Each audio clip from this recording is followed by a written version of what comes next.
حبيب سلام عليك صلوات الله عليك أنت شمس أنت بدر أنت نور فوق نوري أنت إكسير وغالي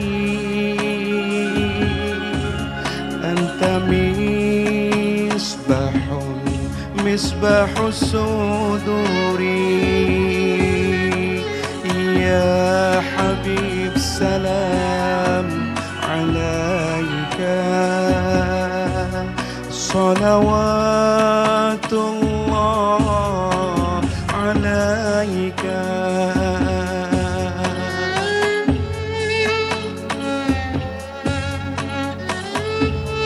Ya Rasulullah, semoga Engkau tersenyum melihat kami yang kumpul di sini, yang ingin ikut merasakan kepedihan saudara kami di Palestina, ya Rasulullah.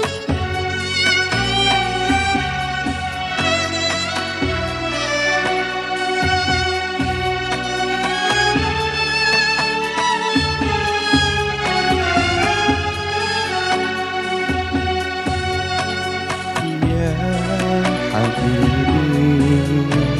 Habibi Muhammad ya arus al-khafiqaini ya muayyad ya mumajjad ya imam al-qiblataini ya Habib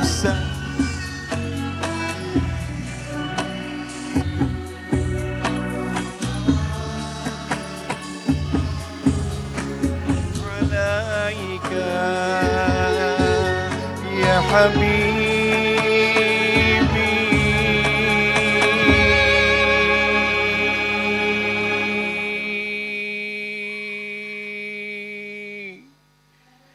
ya Muhammad.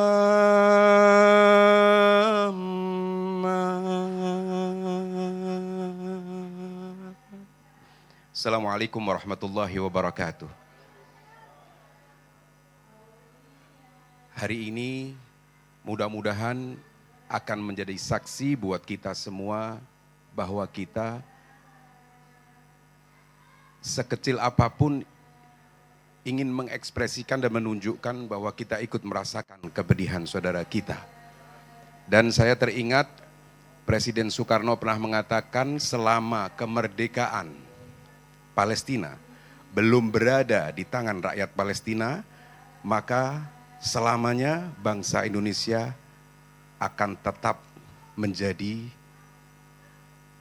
perlawanan terhadap penjajahan Israel.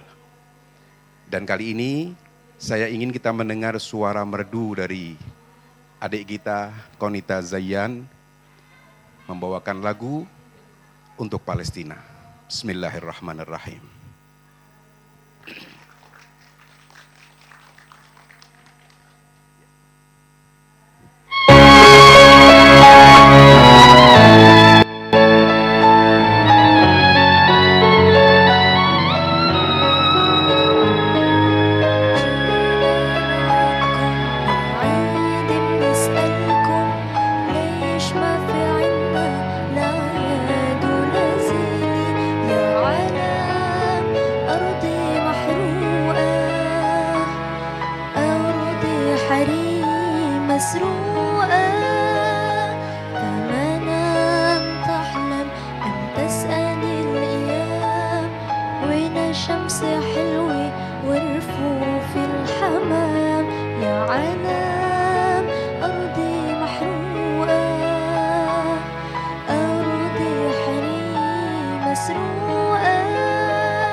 أعطونا السلام واعطونا طفولي اعطونا طفولي اعطونا طفولي اعطونا طفولي اعطونا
Ya Allah, semoga tidak Kau biarkan lama-lama penderitaan bangsa Palestina. Ya Allah, jangan Kau perpanjang lagi kekejaman bangsa yang paling bengis di dalam ciptaan Allah Subhanahu wa Ta'ala. Untuk lagu yang terakhir ini, kita sama-sama ingin memanggil-manggil kekasih Allah. Karena kita tahu, kita yakin setiap doa kita tidak akan terkabulkan tanpa kita bersolawat kepada kekasih Allah, yaitu Rasulullah Sallallahu Alaihi Wasallam. Saya minta lagu terakhir ini para hadirin juga ikut membawakannya karena saya yakin hadirin juga sudah hafal semuanya. Adik-adikku, mari nak, kesini sayang. Naik ke atas nak. Tepuk tangan buat anak-anaknya Hadat Alwi.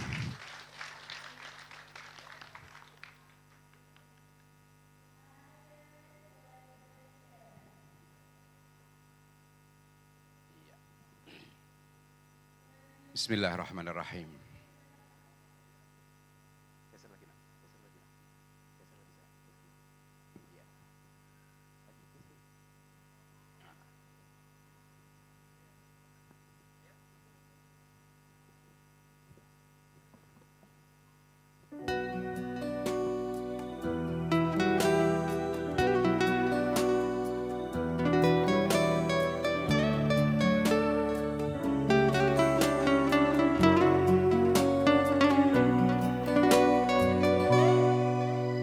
Muhammad, Muhammad, Muhammad nabiku, Muhammad pemimpinku. Muhammad, Muhammad, Muhammad. Saya ingin semuanya mengeluarkan suara buat Rasulullah. Gak usah malu-malu. Ekspresikan cinta kita dengan kita panggil Rasulullah bersama-sama. Kaulah kekasih Tuhan, kaulah kekasih Tuhan. Kau penyayang, kau pembawa rahmat bagi semua. Engkau cintai kami dengan sepenuh hati. Kau teladan hidup ini, kau kebanggaan kami.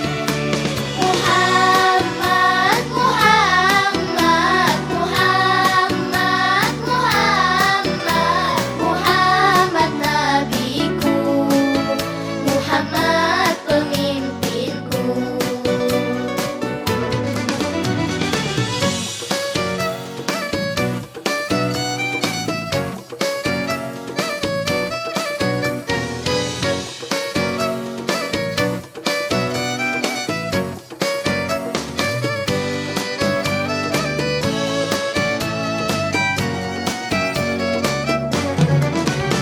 Kau manusia pilihan, kaulah kekasih Tuhan.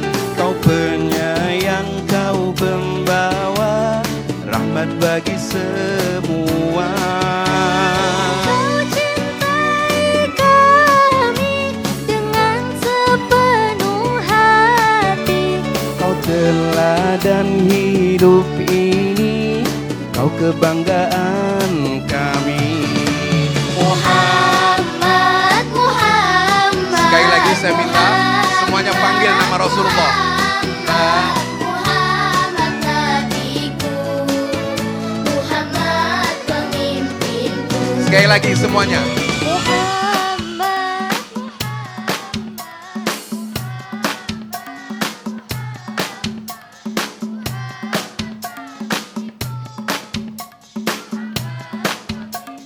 Luar biasa. Muhammad, Muhammad, Muhammad, Muhammad, Muhammad nabiku, Muhammad pemimpinku. Muhammad, Muhammad, Muhammad, Muhammad, Muhammad nabiku, Muhammad pemimpinku.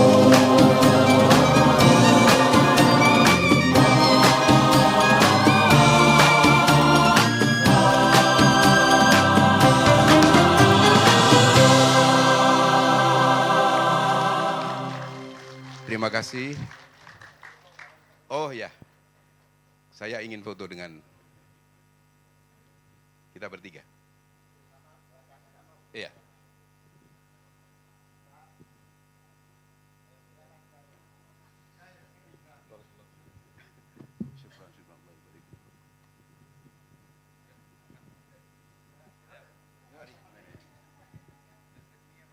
Ya, sebentar belum.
Terima kasih semuanya. Saya yakin kehadiran kita di sini akan dicatat oleh Allah sebagai bukti bahwa kita tidak diam terhadap penderitaan bangsa Palestina.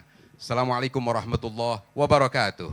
Waalaikumsalam. Tepuk tangan sekali lagi yang meriah untuk Hadat Alwi featuring and choir featuring Kanita Zayan. Terima kasih adik-adik, terima kasih Abi. Iya. Terima kasih sekali.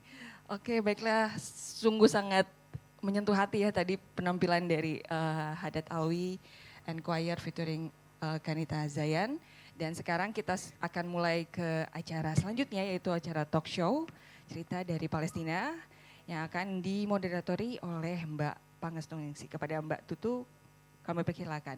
Untuk teman-teman boleh mungkin agak merapat ya, bisa masuk ke depan lagi duduknya gitu. Nanti supaya bisa lebih akrab. Oke, maybe for Mbak Inayah Wahid, Mr. Atef, could you please go to the stage? And I think Pak Haidar, could you please make, oh oke. Okay. Baiklah, bersama kita juga sudah hadir Bapak Ulionologi dan Bapak Asep Saipudin. Oh ya, dari Masjid Istiqlal. Terima kasih Bapak. Oke, dan sebelumnya kami mohon maaf Bapak Hilmar Farid ada kebutuhan mendadak sehingga beliau tidak bisa hadir siang hari ini dan beliau menyampaikan permohonan maaf sebesar-besarnya dan mudah-mudahan acara ini bisa berjalan dengan baik. Kepada Mbak Tutu kami persilakan. Terima kasih Dita, Masya Allah, Subhanallah. Subhanallah, segala puji bagi Allah Subhanahu wa Ta'ala yang telah memberikan kepada kita jalan menuju kasih sayangnya. Dan sholawat dan salam tentu saja kita persembahkan, kita naikkan untuk baginda Rasulullah Muhammad SAW. Assalamualaikum warahmatullahi wabarakatuh. Ibu-ibu dan bapak-bapak sekalian hadirin di acara cerita dari Palestina ini. Terima kasih atas kehadiran ibu-ibu dan bapak-bapak sekalian. And I would like to thank Mr. Atef Abu Saif for giving us a chance to meet him and hear his story about what is going on right now. Almost, over more than a year, yeah, right now. And a story from a first-hand account, I think, yeah. Of what happening in Palestine right now. Juga Mbak Inayah, terima kasih atas kehadirannya. Belum lama di Madani International Film Festival kita bicara soal genosida di sela-sela menonton film Madani dan ternyata kita bertemu kembali untuk membicarakan hal serupa with the attendance of Mr. Atef Abu Saif. Sebelumnya saya akan membacakan biografi singkat dari tamu kita kali ini. Bapak Atef Abu Saif adalah seorang penulis dan intelektual asal Palestina yang terkenal karena buku-bukunya yang menggambarkan kehidupan di Gaza, termasuk diantaranya The Drone Eats With Me, A Gaza Diary, dan Diary of Genocide. Abu Saif juga seorang aktivis politik yang aktif dalam memperjuangkan hak-hak Palestina. Karyanya mencerminkan pengalaman hidup di bawah pendudukan dan konflik, dan beliau sering diundang ke berbagai forum internasional untuk berbicara tentang masalah-masalah kemanusiaan di Palestina. Kali ini pun dalam turnya di Indonesia, beliau akan juga berbicara di Ubud Writers and Readers Festival ya, di Ubud, Bali. Selanjutnya Mbak Inayah Wahid, siapa yang tak kenal beliau? Beliau adalah seorang aktivis dan pembicara publik asal Indonesia yang dikenal juga sebagai putri Presiden Abdurrahman Wahid. Beliau aktif dalam berbagai kegiatan sosial dan kemanusiaan, terutama dalam isu pluralisme, toleransi, dan hak-hak perempuan. Mbak Inayah juga merupakan pendiri berbagai inisiatif yang mempromosikan keberagaman dan dialog antara agama di Indonesia. Melalui peranannya sebagai aktivis, ia terus mendorong pentingnya keterbukaan dan penghargaan terhadap perbedaan di dalam masyarakat. Saat ini Mbak Inayah juga merupakan salah satu anggota board dari Madani International Film Festival. Baik, first I would like to hear from Mr. Atef Abu Saif about what was motivating you in writing the book, the Diary of Genocide, because in the midst of that the atrocities, it's kind of unimaginable to write, I think. What drive you to write the book? Is it a calling from your profession before as journalist or other reason? Thank you. Thank you. Assalamu alaikum wa rahmatullahi wa barakatuh. Yeah, thank you very much. And it's an honor for me to be here in Tunisia. And thank you, Mr. Haider and Mizan, for organizing this. And thank you for the panelists. Thank you for and yeah, we're in the Mosque of Istiqlal, and Istiqlal means independence. Yeah, let's hope, Yes. you know. So inshallah, one day Palestine will be independent as well. And so, you know, when you live a war, you are a witnessing. You know, you're a victim, of course. We are all victims in the war. But when you have a talent or a gift, which is writing, this is kind of a manner, you know, or I don't know what you have. It's like God gave you this, so you have to transmit it to the other, to use it. So I have the ability to write.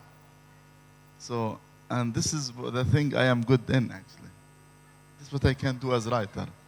So when the war broke out and people were dying every day and the city was destroyed and everything is falling apart, you know, what I can do? I have to write about those people, about their pain, and just to tell the word about them. For this, I was writing actually in 2 languages. I was doing something in the same time, in Arabic and in English at the same time. Because I want to tell the word about the stories of those people, the stories of Gaza, the city, the place that is being damaged and that's being assassinated itself. And the stories of the people around me, my family, my brother, sister, my father, my mother-in-law, my neighbors, my friends, so, yeah, but and of course there is always in writing as an art in general, there is something personal. You know, I felt that I might die in this war. Actually, I lived all the wars in Gaza, and I was shot 3 times by the Israeli, and I still have the bullet in my liver. Actually, yeah. And like most of my generation in the first Intifada, you know. So, and I lived all the war. I didn't miss any war in Gaza since I was born in 1973. So, but this time, it's the first time I feel that, you know, I will suddenly die. I was telling Mr. Haider, my friend yesterday died, and I never imagined that, actually. And I wrote about him in the book many times, you know. So just people die like this, you know, in Gaza. It's like, you know, of course it's our destiny. It's Allah faith, Allah al-Qadar, you know, but so I felt that I might die suddenly. So I told myself, if I want to die, or if I have to die, I want to leave something to that people read about me. So of course all authors are selfish at the end, you know, all artists are selfish. You know, everything revolves around them. But at the same time, you know, this gift that is bestowed on you, that is given to you, you have to use to serve your nation. And so I was writing and publishing I didn't need to publish at the beginning. I was writing and keeping it actually. Until the 10th day when I started to send my diaries to my publisher in Arabic and my publisher in English. And they started to publish them in the newspapers, etc. And I would say now, you know, after looking back to this, and as I used to ask myself a year ago, is it worthy doing this? Because you know, when you feel you're going to die, then you tell yourself, well, there is no need, I'm going to die. And you know, because you feel that whatever you do to survive is nonsense. It doesn't help. So, but then at that time, when I was asking myself, is it worth doing this? Because sometimes it's dangerous. I have Okay. to walk for 2 kilos to charge my laptop. It was a very complicated process. But Yeah. then now, when I look back, I say, yeah, it's worthy. Ya. It's Oke, what? oke. Saya ingin merangkum dari apa yang disampaikan Pak Atef. Jadi beliau ketika kita tanyakan apa sebenarnya yang membuat beliau menulis ini di tengah kekacauan yang tak terbayangkan gitu ya. Beliau mengatakan bahwa pertama dia merasa diberikan bakat oleh Tuhan yaitu menulis. Kita mengenal dia memang sebagai penulis dan sebagai wartawan juga. Sehingga keadaan yang beliau alami ini harus dituliskan dan bakat yang diberikan Tuhan ini harus dimanfaatkan untuk apa yang sedang terjadi. Jadi dia harus menggunakan kemampuannya untuk kebermanfaatan gitu ya. Yang kedua, beliau juga mengatakan memiliki passion dalam menulis art writing ya, dalam menulis fiksi karena beliau juga menulis novel begitu ya. Dan yang ketiga, saya kok lupa, the third is oh ya, bahwa ini harus dia merasa kalau sampai nanti dia meninggal, dia harus meninggalkan sesuatu.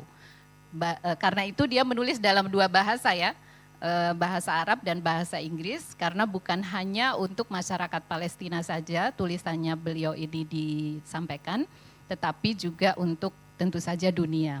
Nah, tentu ini semacam apa ya, secara tidak langsung menyampaikan juga kepada kita ya, bahwa sebaiknya kita juga melihat pada diri kita apa sih sebenarnya yang kita miliki, yang kita mampui, yang kita keterampilan yang kita punya untuk ikut berkontribusi dalam penderitaan yang dialami oleh saudara-saudara kita ini di Palestina.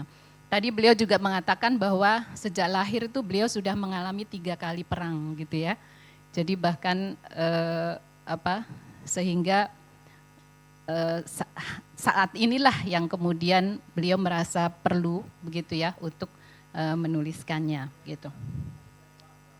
Iya, tertembak bahkan di levernya ya, tadi beliau sebutkan tertembak di lever dan sebagainya. It's amazing. Kalau teman-teman membaca dalam bukunya begitu ya, jadi saya sebenarnya pengen tanya tadi, tapi karena pembatasan waktu ya, bukunya itu mengatakan walaupun kita mungkin sudah melihat berbagai hal gitu ya di sosial media, tapi buku ini menyampaikan secara personal begitu ya, pengalaman yang mungkin tidak bisa kita dapatkan di media sosial begitu ya.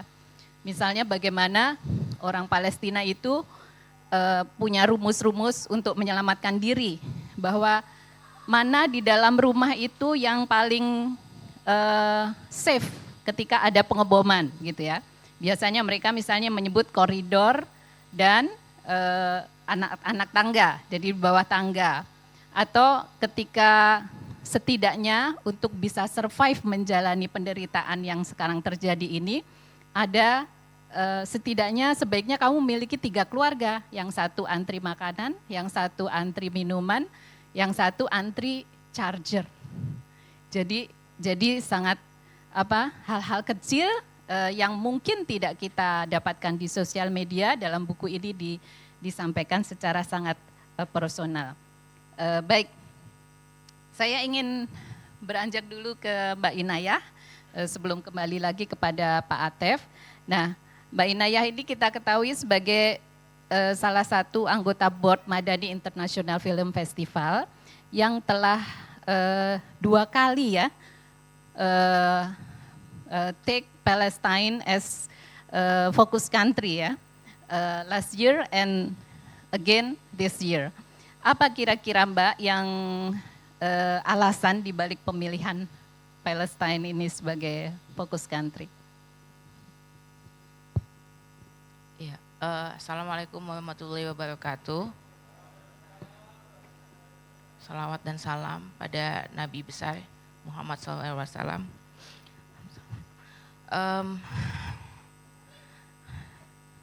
Saya agak ini ya, tadi habis baca bukunya Pak Atef, terus kemudian dengar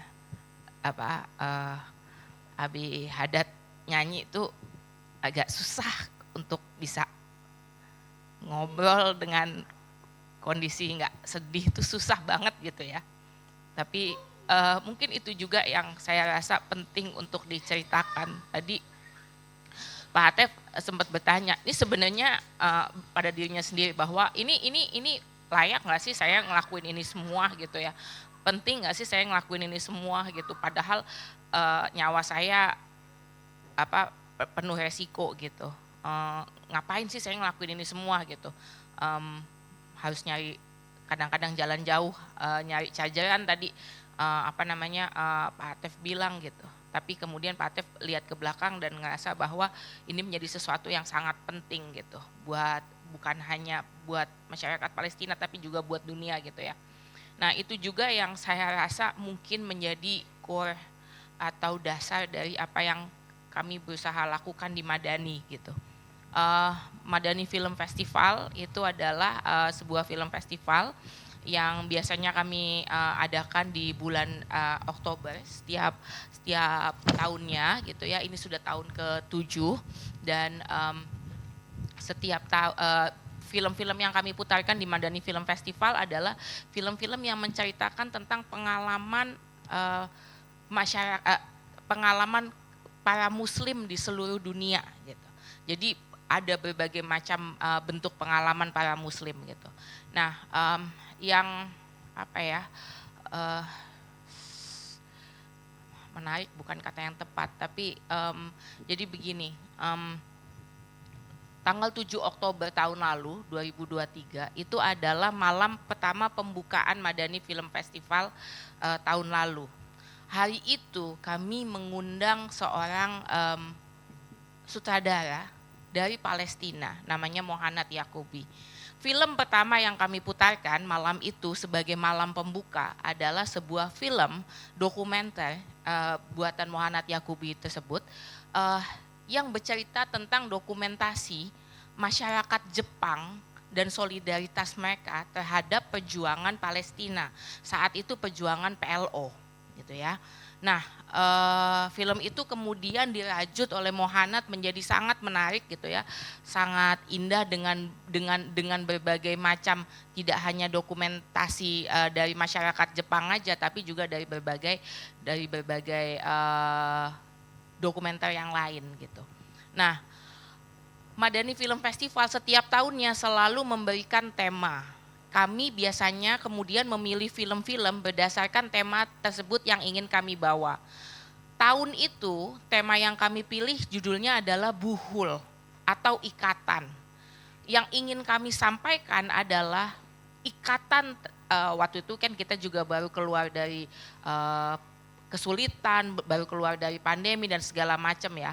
Lalu sebenarnya message utama yang ingin kami sampaikan adalah bagaimana pentingnya solidaritas tersebut gitu. Untuk kemudian kalau kita mau kondisi dunia menjadi lebih baik, maka kita perlu ikatan itu atau bukhul itu diperkuat.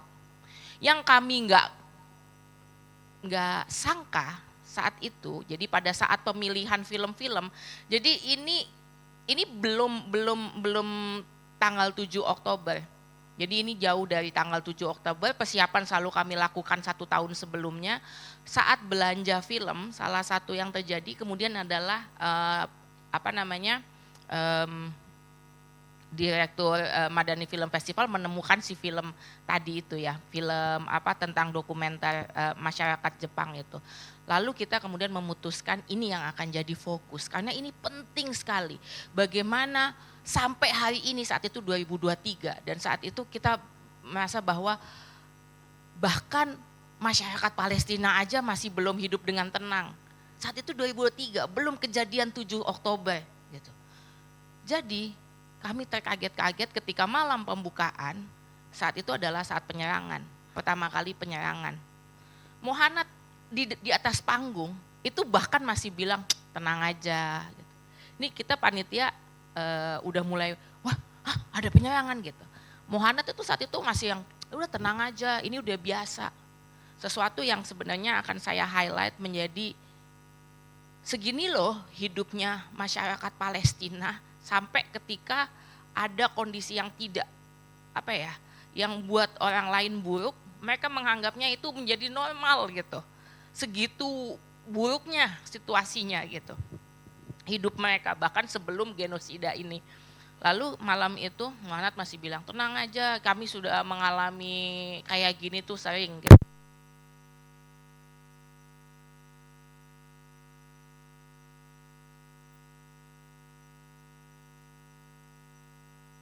Bom.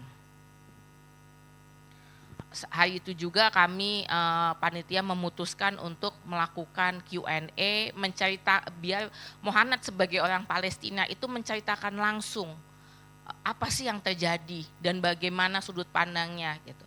Nah, jadi itu yang sebenarnya saya rasa perlu ditekankan. Makanya kemudian kenapa kami merasa bahwa pesan-pesan seperti ini harus selalu disampaikan.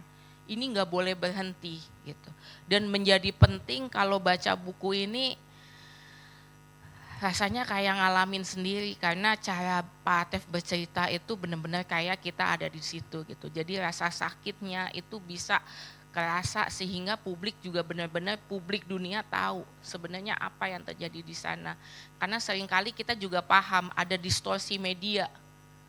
Ada framing-framing yang kemudian mungkin bisa jadi kita tidak mendapatkan ceritanya dengan utuh. Maka itu pentingnya kemudian penceritaan-penceritaan dilakukan.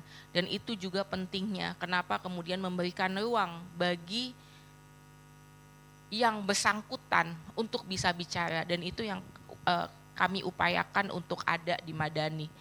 Termasuk tahun ini kami mengeluarkan film yang judulnya short film, judulnya The Message ya, The Message gitu, yang jadi honorary film gitu dari Palestina juga.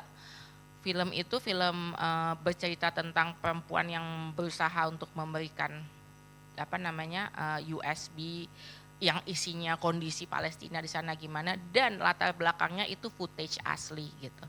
Jadi itu yang kemudian benar-benar saya rasa penting supaya pesan ini tidak terdistorsi, pesan ini publik bisa mendapatkan cerita utuh. Itu sih. Oke, terima kasih Mbak Inayah. I would resume shortly for Pak Atef. So coincidentally, last year Madani International Film Festival started on October 7.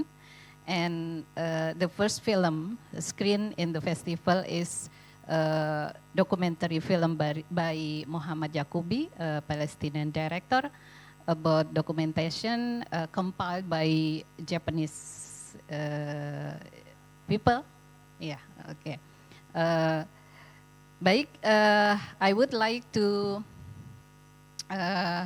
ask back to Pak Atef. So far, how your writing or especially your storytelling influence the perception of people about Palestine? I don't know how far, but the people like to read first-hand information. You know, and the stories I'm telling in the book are not told in the media. Because those are the stories of normal people. And, you know, war makes us into numbers and figures. You know, they say 150 Palestinians were killed last night in Jabalia in North Gaza. Like 100, it's a number. These are 100 lives, you know. And every life of these is connected to different lives. You know, if somebody dies or killed a young man, his fiancée or his wife matters in the story. His kids matters. His mother matters. His father. So it's not just the number. So these are the untold stories of the war. The stories that reports from journalistic report don't touch upon. And on the other hand, the victims, those people, they like to be told about as well. Because even if we don't change the word, and we're not assumed to change the word, because you know we cannot change everything, but at least the fact that we share with them their stories, we read about them, we hear about them, we talk about them, this helps them a lot to steadfast, sumud, as we call it, you know. Yeah. Oke. Jadi Pak Atef mengatakan bahwa sejauh ini dia tidak bermaksud misalnya mengubah dunia, tetapi sekadar menyampaikan cerita yang sedetil-detilnya, yang lebih personal, karena selama ini yang ada di media itu hanyalah statistik begitu ya. 100.000 orang meninggal, 40.000 anak-anak menjadi korban dan sebagainya. Jadi kisah-kisah yang mendetil dan menyentuh itulah yang ingin beliau sampaikan begitu. Jadi bukan ingin mengubah persepsi masyarakat atau mengubah dunia begitu ya. Akan tetapi saya penasaran ini masih ya. Jadi sebenarnya 2009 itu saya pertama kali mendengar bahwa Israel itu memperlakukan orang Palestina sebagai binatang begitu ya. Dan itu saya sangat kaget, bagaimana mungkin orang memperlakukan orang lain sebagai binatang. Itu dikatakan oleh salah seorang penulis yang bukunya juga diterbitkan oleh Mizan, seorang petani Amerika, Art Gish namanya. Dan saya ingin menanyakan kepada Pak Atef, ketika itu saya terheran-heran, kemudian saat ini saya dipertontonkan dengan kenyataannya begitu. Jadi betapa jauh 2009 hingga sekarang begitu ya, bahwa gambaran nyata itu sampai kepada kita gitu. So I told the audience that in 2009 we have Mizan. Mizan had a guest, a writer also from America. Probably you know him, Arthur Gish. So his book also published by Mizan. In that visit, he told us that Israel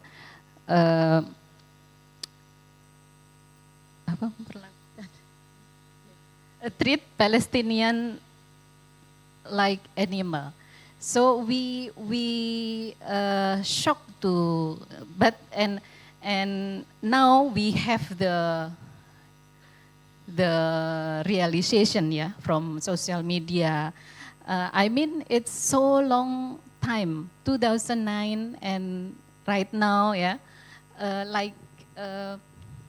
there is a gap of communication or something. So what way to actually send the true message to the world. Gitu. No, but first remember that Israel has never stopped this war against the Palestinian people. Mm-hmm. This is since 1948. So it's not from 2009. But, I see. and Yeah. they're doing this always. And second, they try always to hide the information. For this, they kill journalists, for example. 147 journalists were killed in the war. And for this to destroy the media and the journalist centers and etc. Like they destroy all aspects of life in Gaza. But first the first thing they targeted was media actually in Gaza. Because they don't want people to know about what's going on. For this, it's very important to have these kind of writings. Because here we can keep the truth alive. Because again, truth should never die. Because if we know the truth and we don't tell about it, then we contribute to this genocide by hiding the truth which we know. So this is where writing is not testimony, it's obligation. It's a duty. Ya, jadi menurut Pak Atef, kita tahu bahwa Israel telah memusuhi Palestina atau melakukan kekerasan terhadap Palestina jauh lebih lama gitu ya. Jadi selama itu pula lah kita memiliki kewajiban untuk menyampaikan apa yang terjadi gitu ya. Jadi tidak boleh berhenti gitu ya. Walaupun hasilnya mungkin kembali lagi seperti itu. Baik, saya ingin menanyakan kepada Mbak Inayah lagi, bagaimana kira-kira peran film ya dalam hal ini, karena Mbak Inayah dari Madani International Film Festival sebagai media advokasi kemanusiaan khususnya dalam meningkatkan kesadaran tentang isu-isu Palestina ini. Iya, dulu ada satu pepatah yang bilang bahwa kalau politik udah nggak bisa, maka kita menggunakan seni, gitu ya. Dan ini bukan kali pertama kita tahu sebagai orang Indonesia kita menggunakan medium seni untuk berbagai macam pesan gitu. Dan juga pesan solidaritas terhadap rakyat Palestina itu sudah lama dilakukan. Tahun 1983 kita tahu malam Palestina pertama itu digagas oleh DKJ misalnya gitu ya. Oleh Abdurrahman Wahid waktu itu sebagai salah satu ketua DKJ, lalu kemudian tahun 2000 berapa ya, Gusmus itu sekitar 2014, ya pada saat kejadian di Palestina 2014 juga penyerangan oleh Israel itu, Kiai Mustafa Bisri juga melakukan hal yang sama. Lalu kemudian kemarin teman-teman ada Mas Eki Manjaya dan teman-teman dari seniman lainnya juga sekitar bulan lalu ya kalau nggak salah ya, itu juga melakukan hal yang sama. Artinya apa? Sebenarnya ada begitu banyak medium untuk bisa bercerita, untuk bisa menyampaikan pesan, untuk bisa memperlihatkan apa yang sebenarnya terjadi, dan itu sangat penting. Film kemudian menjadi salah satu medium yang juga sangat efektif untuk kemudian menyampaikan pesan tersebut. Kalau tahun lalu kami punya pesannya adalah tema besarnya adalah Buhul, tahun ini di Madani Film Festival tema kami adalah Marwah, dengan message gitu, dengan pesan bahwa mengembalikan marwah, mengembalikan kekuatan itu, mengembalikan harkat dan martabat kemanusiaan gitu. Manusia yaitu harus lewat kemanusiaan. Dan gimana caranya? Ya manusia-manusia itu harus merdeka, karena setiap manusia itu pada fitrahnya memang merdeka sebagai makhluk gitu. Jadi kalau ada kelompok yang kemudian menindas kelompok lain gitu, itu memang harus dilawan gitu. Jadi itu bentuk perlawanan kita, itu kita harus menjadi sesuatu yang kita penuh kesadaran gitu. Jadi saya rasa film itu dan media apapun sebenarnya hari ini, sosial media itu menjadi medium yang sangat penting juga untuk penggambaran, untuk transfer nilai, transfer pesan dan apapun gitu. Jadi saya rasa sebenarnya kan pertanyaan besarnya itu adalah kita yang nggak kemudian jauh dari Palestina, nggak lihat langsung dan sebagai macam, itu perlu ngapain.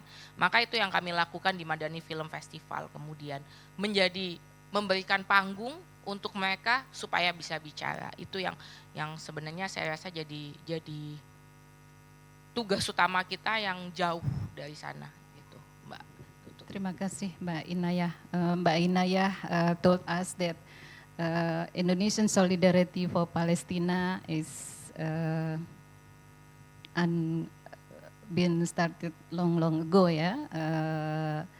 Some events been held ya. First by her father, President Abdurrahman Wahid. I think the event called Poetry for Palestina ya. Poetry for Palestina. Oh, yang Gusmus, puisi untuk Palestina. Kalau Bapak itu apa ya? Malam Palestina, so Palestinian Nights. And then in 2014 ya, Gusmus, your uncle? Oh, your father's best friend had this, I think, poetry for Palestinian. I think Mizan also contributed to the events, and then not long ago, this month, our friends had also an event. So that's kind of our humble support, even when we are far away from Palestine. Okay, I've been asked by the committee to get into the question and answer session. Saya kira mungkin per sesi 3 orang dulu. Oke. Ya, silakan Pak.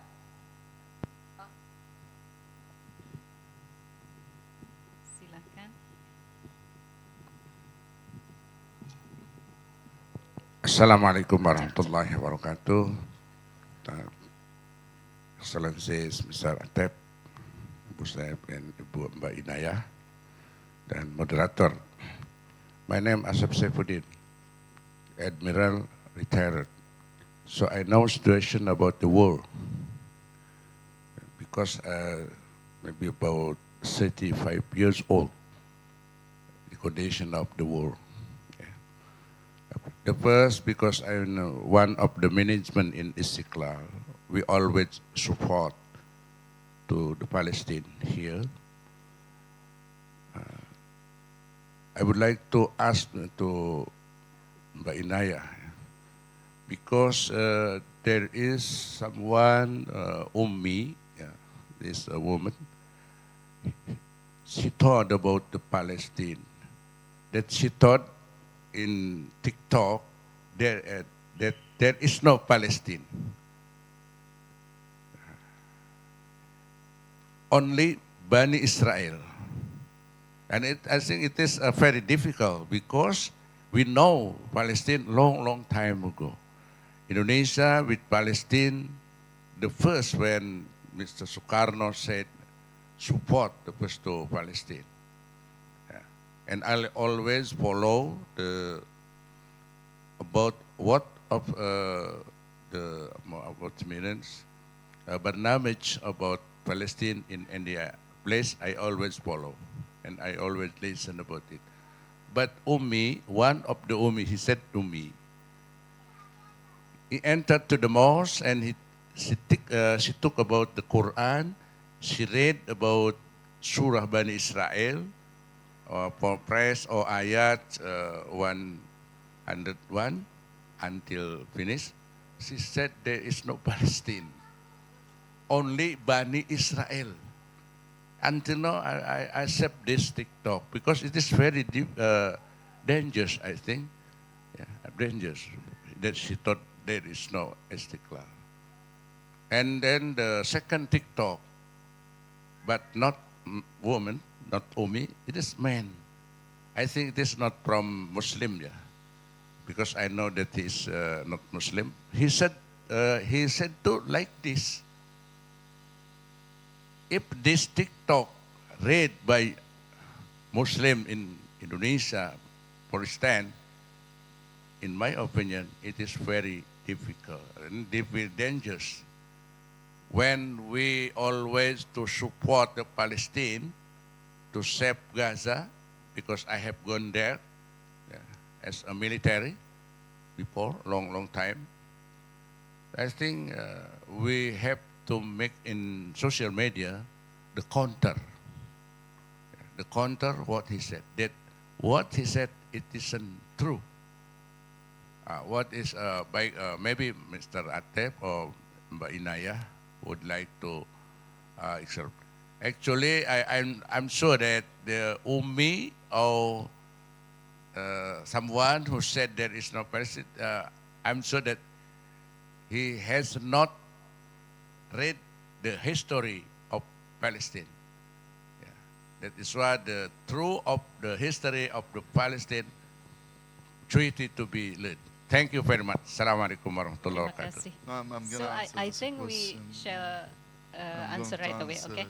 First, in the Quran, there is no Palestine, but there is no any other place in the world in the Quran. Quran calls Palestine the Holy Land, right? الأرض التي باركنا حولها, the land which we made it all holy. So there is no Saudi Arabia, for example. No, you know. So it's a holy land. In the Torah, in the old Bible, which we believe it's not true, all of it, you know, because they changed it. Allah, their Allah, which I believe is not the same now, you know, because they changed many things. But he says Ibrahim came from Babel to the land of Canaan. So he didn't say he came to land of Israel. He said to the land of Canaan. So this means this is not the Israeli land. This is a land by and the Canaan actually, you know, the Arabs are divided, Ghassan, Adnan, Canaan. These are the classic ground fathers of the Mediterranean, I would say, and the Arabian in general. This is first. So, and there is a big theory that Banu Israel are one of the Arab tribes actually. There is difference in the Quran between Yahud and Banu Israel, right?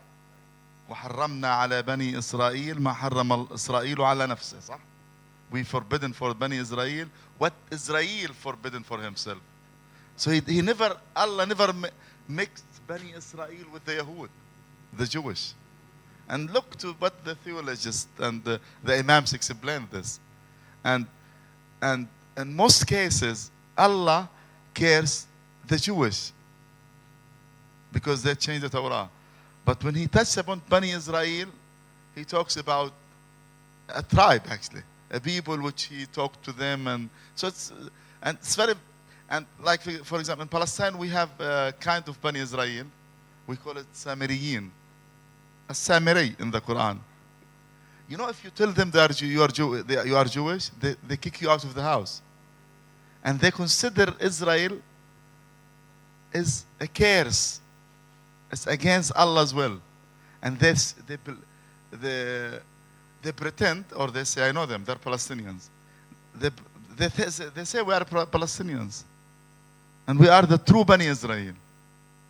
So again, it's not the question of if there is Israel. There is no Israel before even. That was Canaan, called are the kingdoms of Canaan, you know, and so it's. So again, it's not. This is not the question. Because even if Allah promised them, then He took His promise. This is what we believe in as Muslim, no? And He didn't say you are the best. He said we decided to make you the best, but then you disobeyed me. So He didn't give them Ardullah, Sha'bullah al-Mukhtar, the chosen. No. Ya Bani Israel, inna faddalnakum. It is in the past. It's not in the present. It's not in the future. And of course, it depends again how you explain it, you know. Because if you explain it in historical context, this is it's very much, it's not religious, you know. So yeah, it's very, this is very colonial project. Israel is not a religious state. It's a colony. And again, can you believe that Netanyahu with the green eyes and the blonde hair comes from originally Moses, who looks like me and you? He looks Middle Eastern, no? Or can you believe it? So it's nothing to do with again, but even as Muslims, for us, you know, this is, and we never, as Muslims, I always say, we are the most tolerant religion in the world. I always said the Jewish and the Christians, they lived their best life under the Muslim empire. And the Prophet Muhammad used to read poetry for Imr al-Qais, the Christian poet. And sometimes he would read him, remember, and he was a Christian poet. Or Samuel, the Jewish poet, Samuel. The Prophet Muhammad used to recite his poetry. So, because we don't have any problem as Muslims with religion. We have, okay, we assume we are the best religion, we are the last religion, okay, but we don't deny anybody's other belief. It's your right, because Allah is going to judge us all. So the question of Palestine, I'm sorry I did it very long. The question is that first, there is no Israel.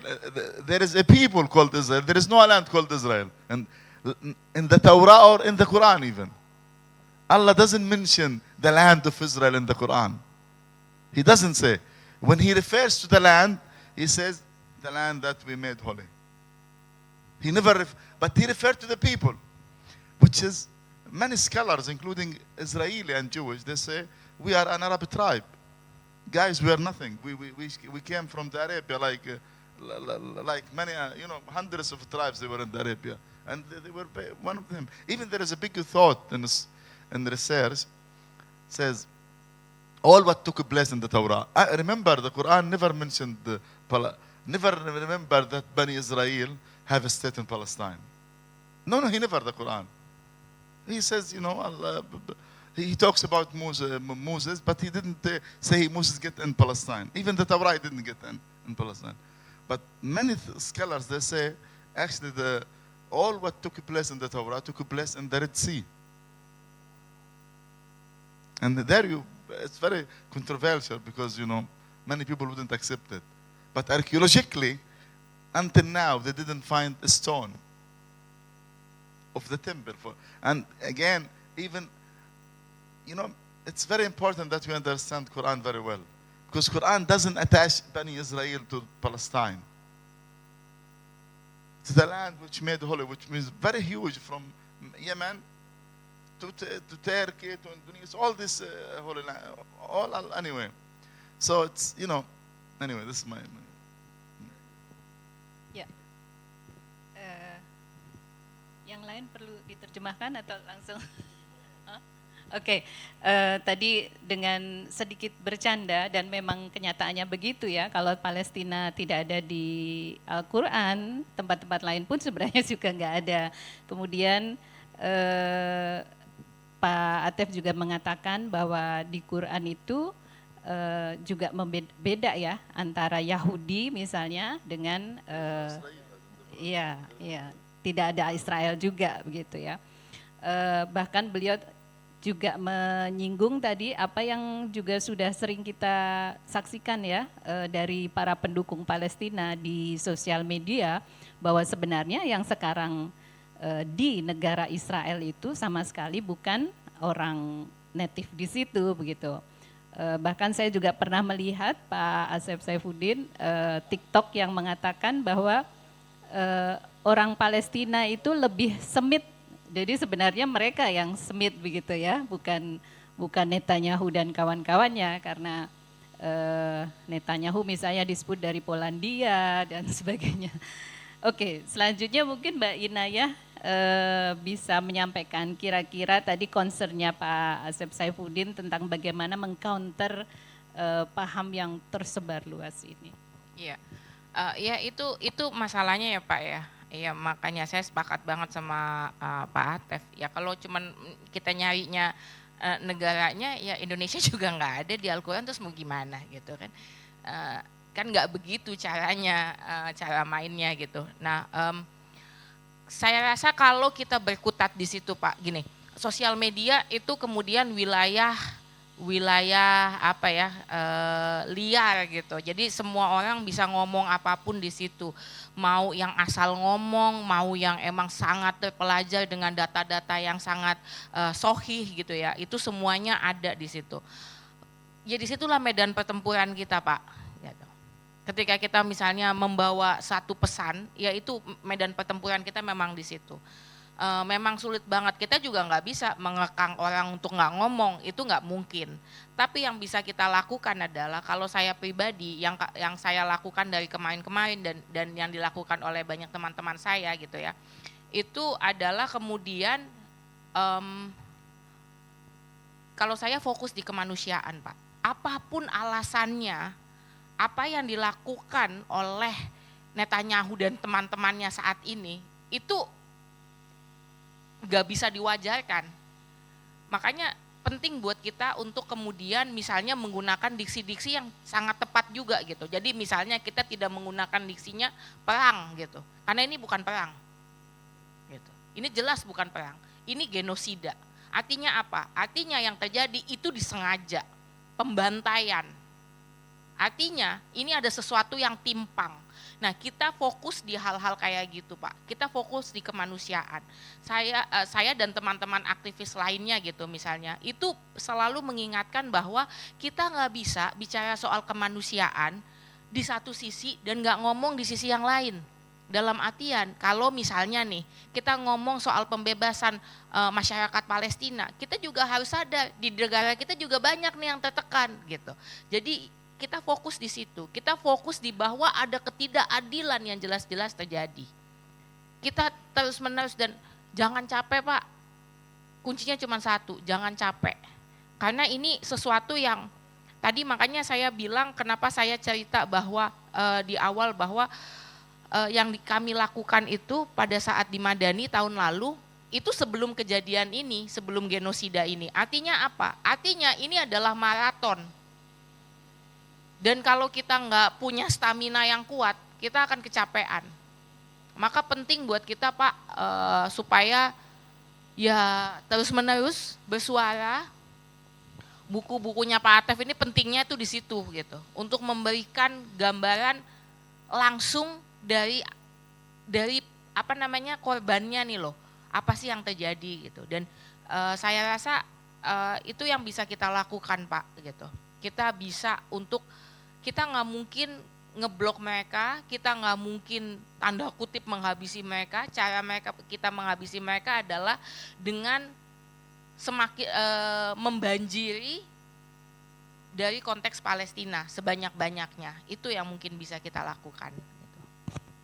Ya, barangkali ini juga harapan Mbak Inayah ya, agar kita semua melakukannya begitu ya. Jadi tanpa kecuali, entah repost atau iya, sesimpelnya gitu, atau put the watermelon icon to some Palestinian accounts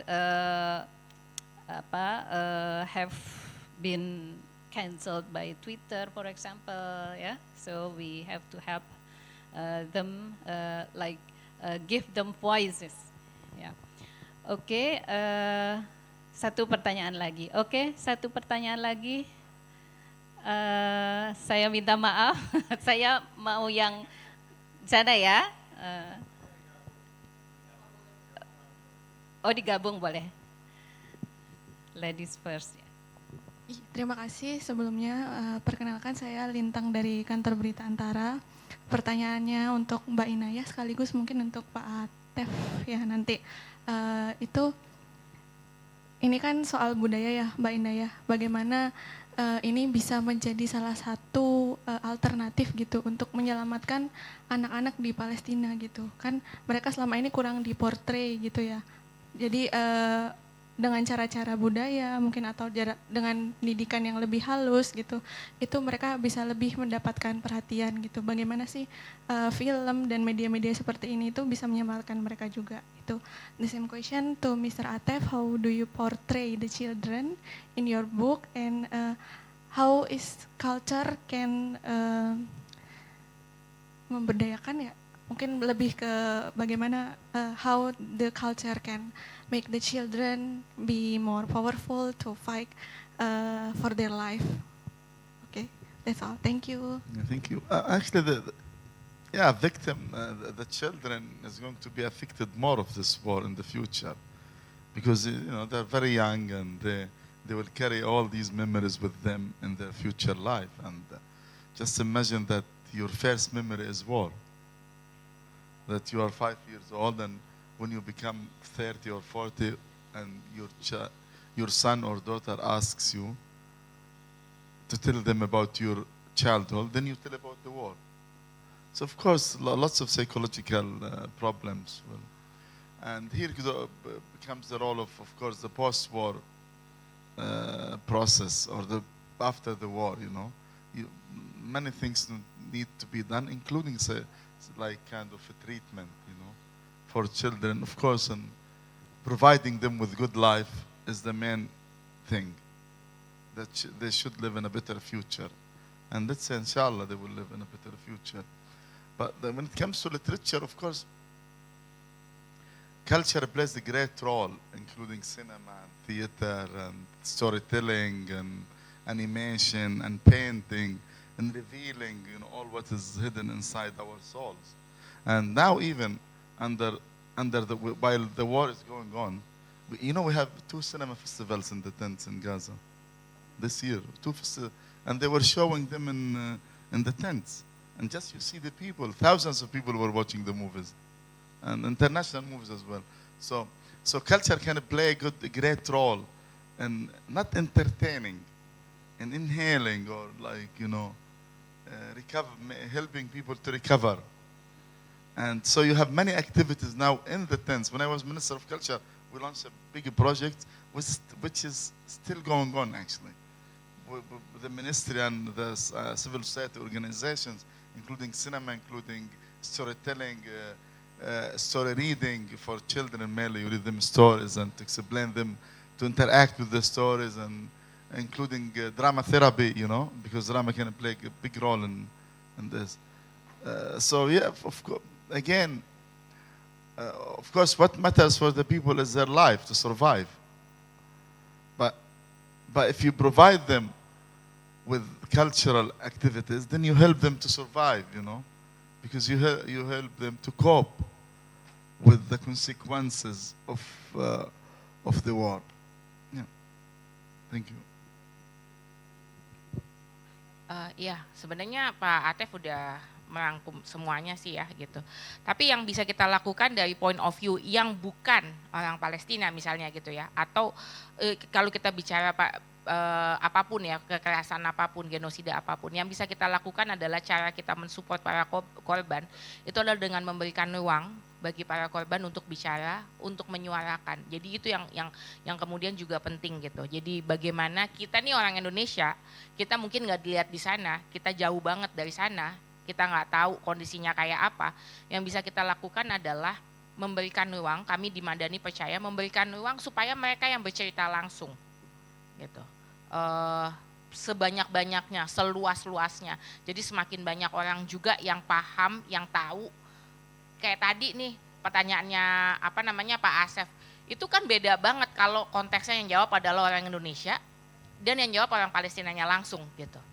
Bagaimana mereka meletakkan identitasnya. Nah itu point of view yang ya ini kalau di sini tuh ada banyak hal yang mungkin kita nggak bisa lihat di tempat lain gitu. Kayak satu kalimat yang buat saya menampar banget ya di buku ini, Pak Atef tuh ngomongnya gini, ibu saya selalu bilang nggak usah bikin rencana, nggak usah bikin rencana buat besok.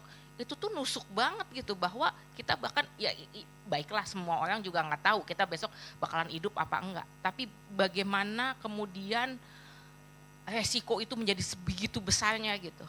Dan mungkin kita yang jauh nggak ngeh hal-hal kayak gitu, tapi dengan membaca itu kita jadi punya bukan hanya nuans ya, tapi juga ikatan gitu, yang kemudian juga penting gitu sebagai sesama manusia. Itu sih saya rasa gitu. Jadi memberikan ruang sebesar-besarnya. Bahkan kadang-kadang hal-hal yang teman-teman aktivis ada bahkan melakukan hal yang saya nggak tahu ngelihatnya mau kita itu jadi konyol atau enggak gitu ya. Dia nunjukin lah beberapa percakapannya dengan banyak orang. Jadi kalau ada yang ngubungin dia, sebelum dia menjawab ngubungin dia misalnya di DM atau di WhatsApp atau apapun gitu ya. Sebelum dia menjawab orang tersebut, dia akan nanya gini, Israel Palestina gitu. Terus kalau orang jawab, Palestina dong, baru dia mau nanggepin gitu. Saya nggak tahu mau dilihat konyol atau enggak, tapi segala cara sebenarnya bisa kita pakai untuk memberikan bukan hanya solidaritas, tapi juga kemudian yang lebih penting lagi adalah posisi di mana kita berdiri. Itu yang sebenarnya penting. Ya, langsung Mas itu, oke. Ya. Bismillahirrahmanirrahim. Assalamualaikum warahmatullahi wabarakatuh. Waalaikumsalam. Ya. Saya Dika, langsung saja mungkin tadi sempat Bapak dari pengurus Istiqlal menyampaikan tentang masalah dari sudut pandang teologi. Saya melihat malah, Mic-nya ya, boleh dekat. saya melihat malah Palestina ini bukan cuma masalah umat Islam, tapi ini masalah manusia, kemanusiaan gitu. Karena di sana bukan cuma ritus-ritus atau masjid-masjid yang dibom, umat Islam yang dibunuh. Di sana ada orang Kristen yang dibunuh, gereja yang dihancurkan dan semacam macam gitu. Saya lebih tepat menyebut bahwa ini settler colonialism, sebagaimana Ilan Pape menyebut bahwa yang terjadi di Palestina ini adalah kolonialisme pendudukan gitu, bukan cuman persoalan teologi semata gitu. Pertanyaan saya buat Mbak Inaya dan Pak Atef gitu.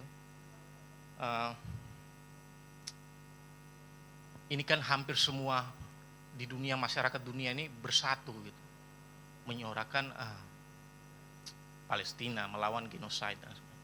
Terlepas dengan para elit negara yang berpolitik yang kadang kita menyaksikan itu di mulut bicara dukung, tapi di belakang kebijakan-kebijakan mereka banyak diplomasi yang masih dijalankan gitu. Ini kita saksikan di mana-mana, bukan cuman di negara barat gitu, di negara Islam pun banyak seperti itu. Para elit-elit negara bersuara seolah-olah membela Palestina gitu, tapi kita tahu kebijakan-kebijakan mereka malah ikut terlibat sebenarnya sebagai pelaku genosid itu sendiri, mendukung, menyokong, masih bekerja sama dengan Israel gitu dalam menyuplai bahan bakar dan sebagainya, macam minyak gitu. Ini miris gitu. Di tengah solidaritas manusia di seluruh dunia menyuarakan anti genosid, ini pemimpin negaranya seperti itu. Saya bertanya kepada Pak Atef gitu, yang telah menulis buku ini, yang insya Allah akan saya hatamkan ini, karena saya sudah membaca resensinya sebelumnya. Tidak ada kritik saya pikir untuk buku ini, karena tidak pantas kritik untuk Pak Atef yang sudah melalui kehidupan yang sangat kejam itu. 3 peluru di tubuhnya sudah menancap gitu. Saya pikir tidak ada kritik untuk beliau gitu. Tapi saya mau tanya, bayangan apa di kepala Pak Atef sebagai mantan menteri kebudayaan otoritas Palestina terhadap resolusi perdamaian yang ada di Palestina? Apakah Pak Atef menyepakati dengan solusi two state solution atau seperti apa? Karena kita tahu two state solution itu adalah narasi yang digemborkan, narasi klasik atau narasi ortodok yang ditiupkan oleh pemerintah Amerika beserta ilmuwan-ilmuwannya gitu. Yang itu sangat merugikan Palestina. 80% tanah untuk Israel, 20% tanah untuk Palestina. Tapi untuk menuju resolusi perdamaian two state solution nampaknya juga masih kabur saat ini. Karena kita lihat Gaza Gaza saat ini, ya Allah, Oke. luar biasa. Sepertinya Untuk sudah Mbak tertangkap Inaya, ya. untuk Mbak Inaya, bagaimana menurut Mbak Inaya bentuk-bentuk aksi persatuan kita dalam solidaritas Palestina? Kalau tadi dalam bentuk film itu bagus sekali, tapi ada narasi-narasi juga yang mendemonisasi perjuangan-perjuangan Palestina, itu juga menurut saya sangat memukul gerakan-gerakan membela Palestina itu tadi. Seumpama gerakan-gerakan perlawanan yang banyak varian di Palestina itu kemudian coba didekonstruksikan gitu oleh para tokoh-tokoh, oleh para pemikir-pemikir yang tidak kalah bahayanya menurut saya gitu. Bagaimana menurut Mbak Inaya untuk membangun kesadaran itu, membangun sebuah narasi untuk menyatukan narasi kita untuk membela Palestina, menentang genosid dan menentang settler kolonialisme yang ada di Palestina. Terima kasih. Wassalamualaikum warahmatullahi wabarakatuh. Oke, terima kasih. Oke. Ini pertanyaan yang sebenarnya semua orang kan juga pertanyakan kan. Ini kapan sih selesainya? Ini kita bisa apa sih gitu. Ini lelah banget, udah 1 tahun dan kondisinya masih nggak berubah. Dan yang pasti seperti Mas Dika ya tadi ya nanya, Mas Dika bilang gitu, ini kayaknya semua orang di seluruh dunia gitu ya, segitu banyak demo besar-besaran gitu ya, yang bahkan di berbagai demo teman-teman saya yang orang Yahudi aja turun gitu untuk membela Palestina dan dengan lantangnya bilang ini genosida gitu. Karena benar banget yang diomongin sama Mas Dika gitu, saya juga sepakat bahwa ini tuh bukan persoalan agama gitu. Jadi saya juga bingung kalau kemudian ada banyak banget orang-orang di TikTok misalnya yang bilang, oh ini karena mereka bangsa pilihan dan segala macam jadi harus dibela. Nggak ada kekerasan dan kejahatan sebesar ini bisa dibela, itu nggak ada gitu. Nggak ada alasan satupun yang bisa membenarkan kejahatan sebesar ini gitu. Itu kalau menurut saya gitu ya.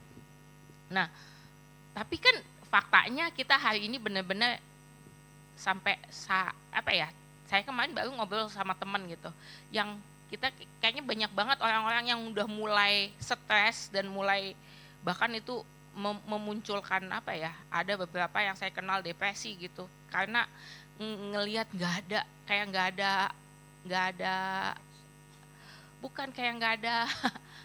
jalan gitu, kayak nggak ada sinar terang gitu, kayak semuanya gelap. Bahkan negara gitu ya kayak Afrika Selatan udah benar-benar kemudian mengajukan supaya genosida ini misalnya diberlakukan sebagai genosida dan kemudian diberlakukan ban gitu misalnya terhadap Israel, juga nggak efektif gitu. Kalau ditanya mesti ngapain untuk bisa menyelesaikan itu, saya nggak tahu Mas Dika, beneran saya bagian dari yang juga putus asa mungkin ya. Maaf, maksud saya bukan putus asa, bagian dari yang kemudian juga mempertanyakan ini kapan selesainya sih gitu.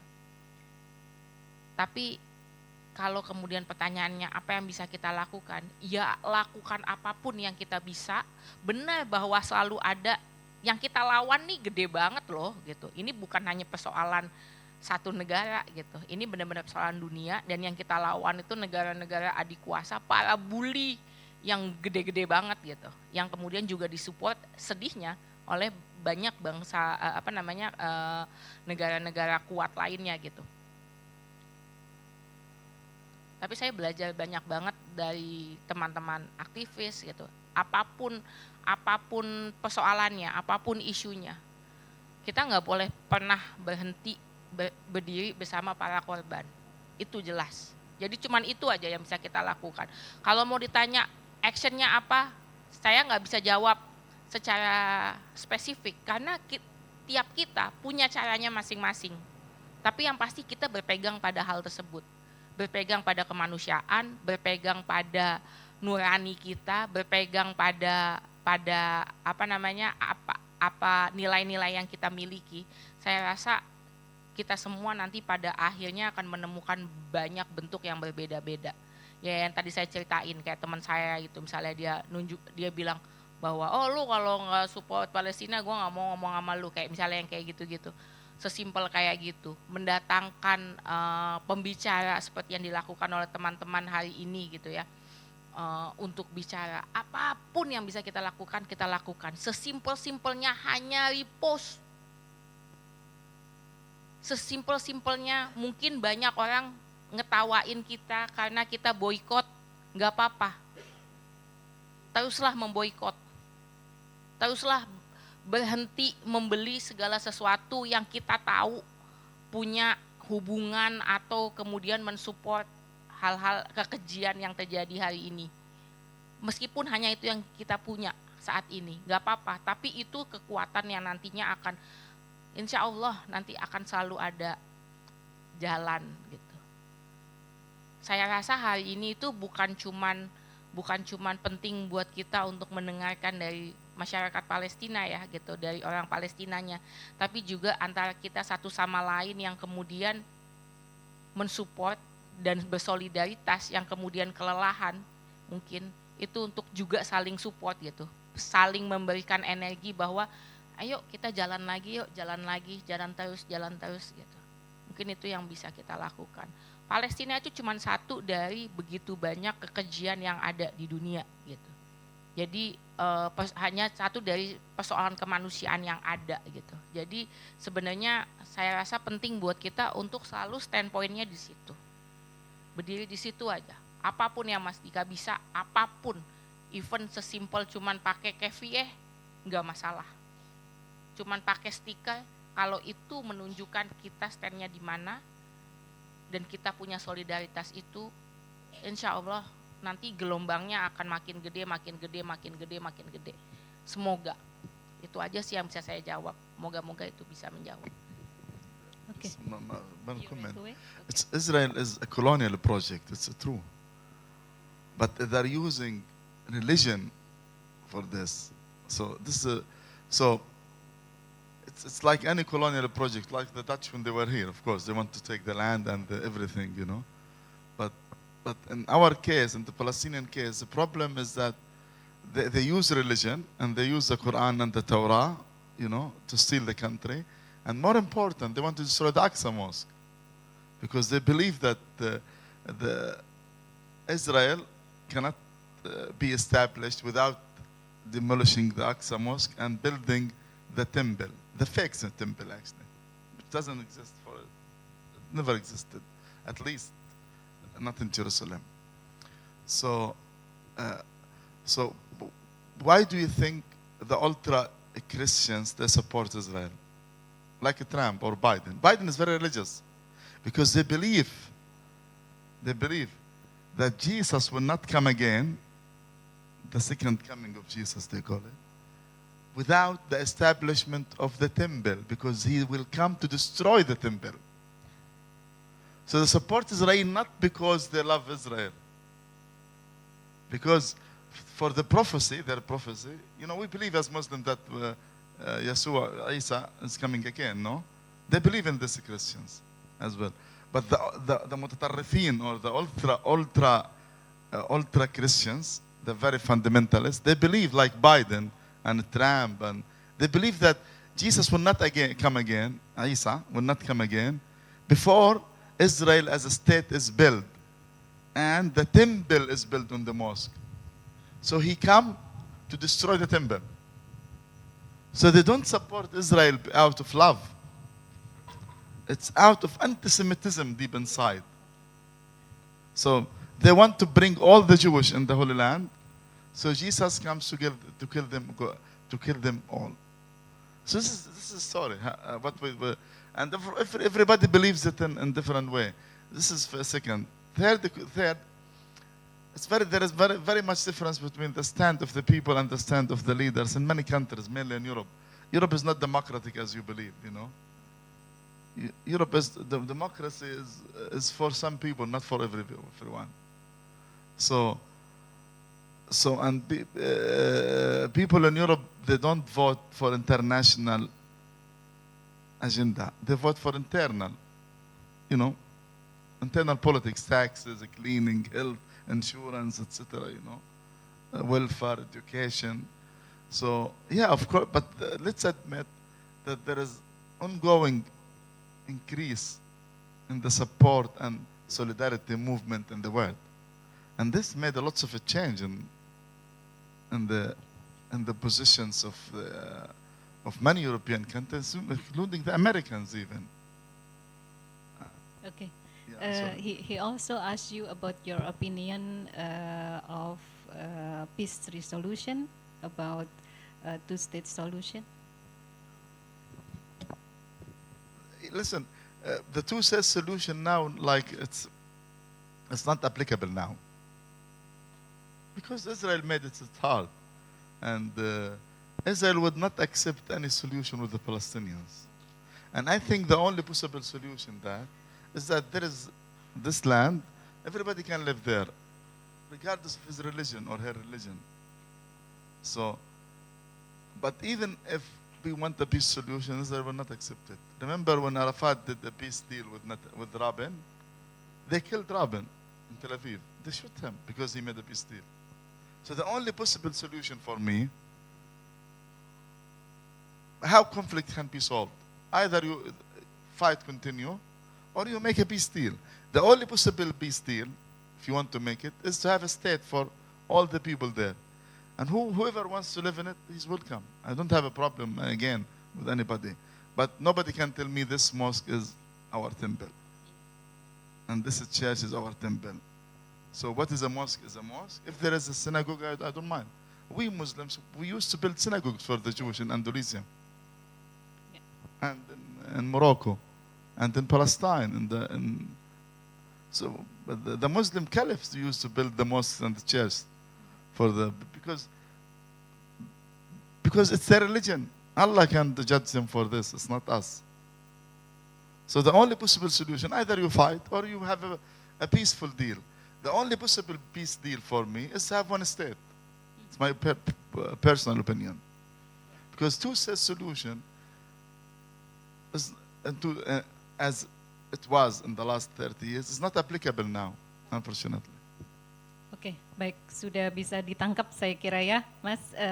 Sebelum menutup acara ini, saya ingin mempersilahkan Pak Haidar untuk memberikan semacam closing statement ya, atau dari semua rangkaian acara Mizan bersama Pak Atef kali ini. Silahkan Pak Haidar. Mungkin nanti selain Pak Haidar dari Pak Asep Saifuddin dan Pak Handoko dan Mbak Mulyonologi juga bisa memberikan closing statement ya. Ya, terima kasih. Sejak debat presiden pertama memang setiap pertemuan harus ada closing statement. Nanti Pak Asep barangkali silahkan. Terima kasih pertama kepada Masjid Istiqlal yang telah bekerja sama dengan kami untuk menyelenggarakan acara ini. Terima kasih buat Mbak Inayah yang sudah menyempatkan diri hadir juga, Mbak Tutu, khususnya di Festival Film Madani juga. Alhamdulillah ini juga disiarkan lewat sosial media juga.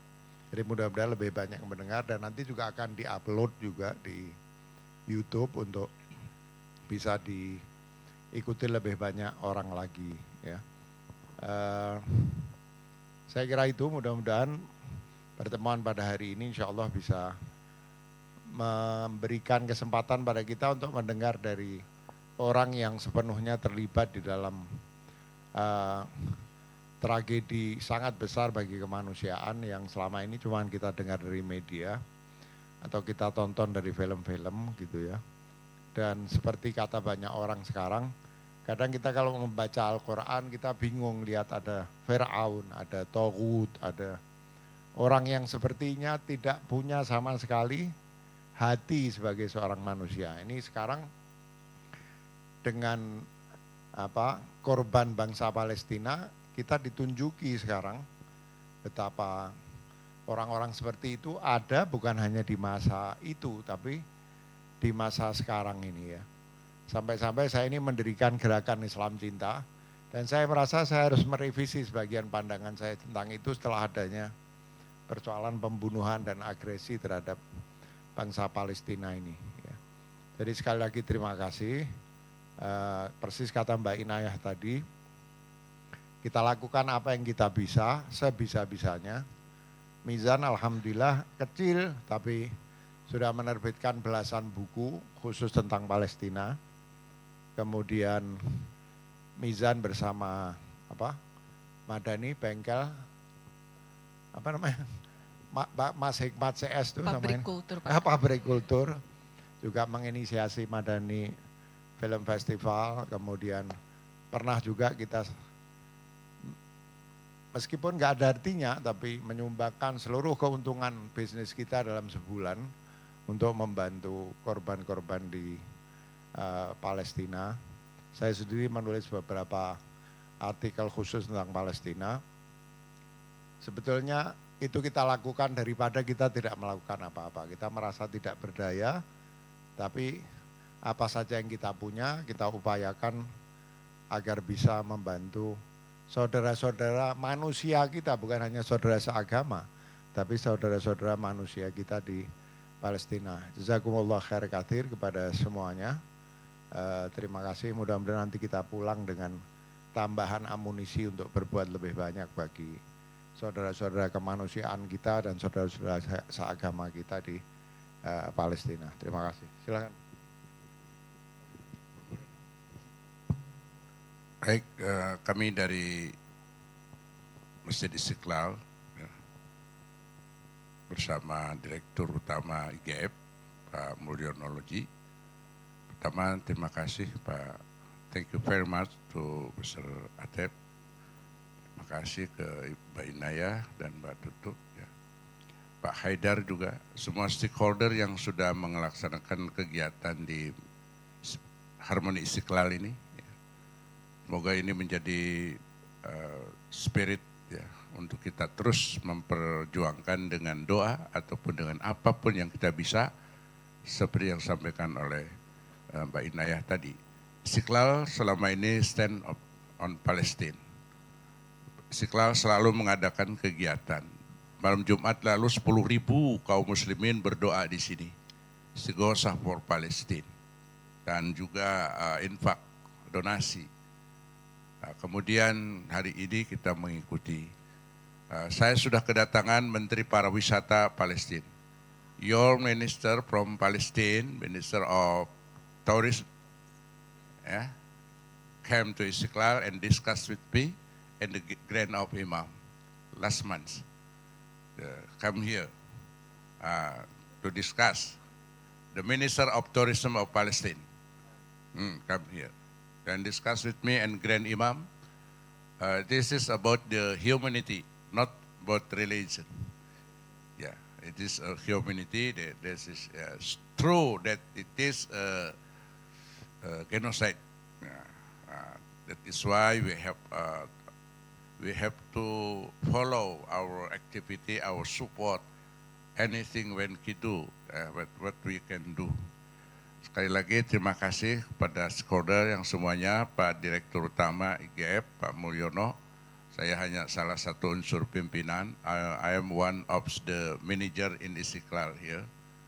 And I follow this from the beginning until finish now. Thank you very much, ya, Pak Haidar. Terima kasih. Assalamualaikum warahmatullahi wabarakatuh.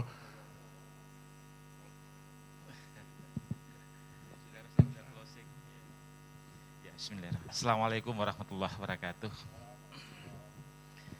Ya, yang kami banggakan, yang kami hormati Pak Asep ya sebagai pimpinan kami di sini, Pak Atep, Mbak Inayah, dan Pak Haidar dan kita semuanya kami ucapkan terima kasih.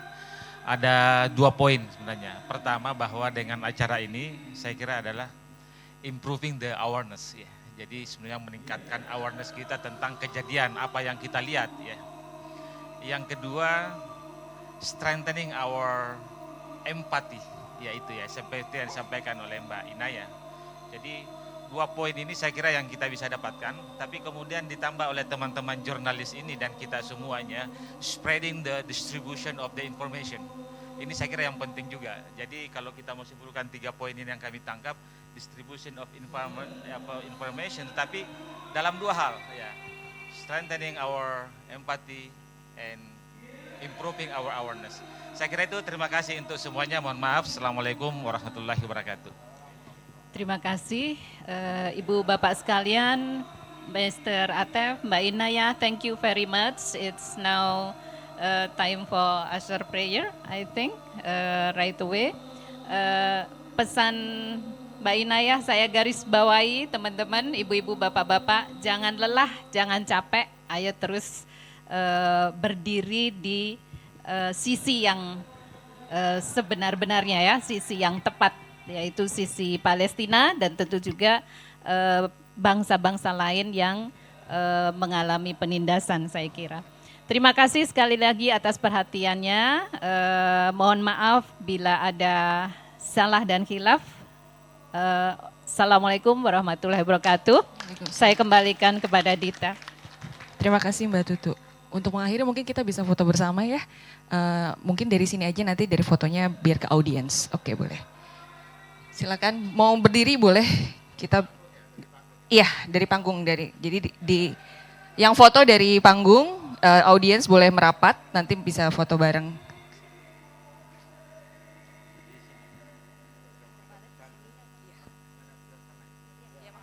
Menghadap ke panggung, nanti di fotonya dari atas panggung. Menghadap kiblat. Terima kasih juga kepada Mas Handoko, mohon maaf ya Mas, karena ini kerjasama yang sangat harmonis antara Mizan Harmoni Istiqlal, Istiqlal Global Fund, Masjid Istiqlal, Cipta Kawasan Pekan Kebudayaan Nasional, Bentang Pustaka, Mizan Pustaka, Nura Publishing tentu saja, dan Madani International Film Festival. 1, 2, 3. Sekali lagi 1, 2, 3. Boleh video ya, sama-sama kita menerayakan Free Palestine, oke? Oke, 1, 2, 3. Free Palestine. Oke, once again. 1, 2, 3. Free Palestine. Oke, terima kasih banyak semuanya. Kami tutup acara siang hari ini. Assalamualaikum warahmatullahi wabarakatuh.